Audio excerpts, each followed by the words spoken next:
کی آیت پڑھ کے بھی قرآن کی آیت پڑھ کر کیسے کوئی رجت میں پڑھ سکتا ہے؟ لوگ کہتے ہیں یہ سورہ مت پڑھو، تو یہ کیا ہے؟ قرآن پاک کی سورہ یا آیات ہے نا،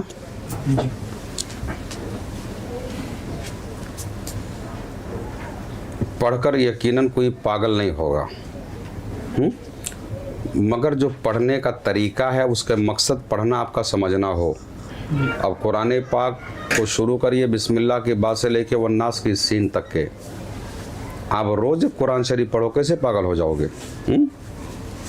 آپ سمجھے کہ نا مجھے؟ مگر کسی ایک خاص مقام پر آپ تکرار کرو، بار بار بار بار بار بار بار بار اسی چیز کو آپ تکرار کرو، تو جو بطور وظیفہ لوگ پڑھتے ہیں، سمجھ میں آ رہا ہے؟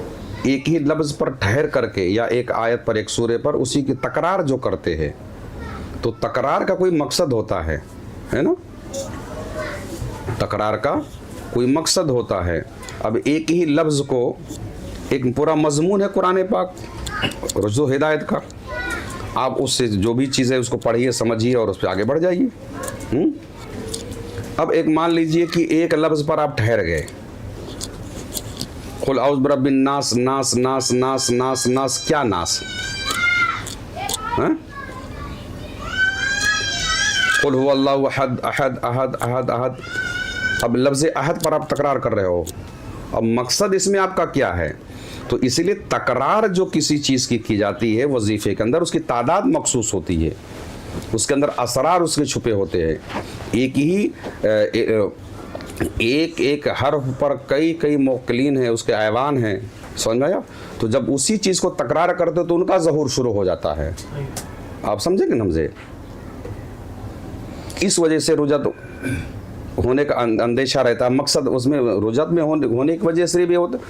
اب جو عاملین جو کرتے کرواتے ہیں، تو اب وہ جس طرح کا عمل ہو، جس عنصر کا کیا نام ہے وہ حروف ہو، اسی کے اعتبار سے پرہیز اور دیگر اہتمامات کرتے تاکہ آپ کا جسم برداشت کر سکے۔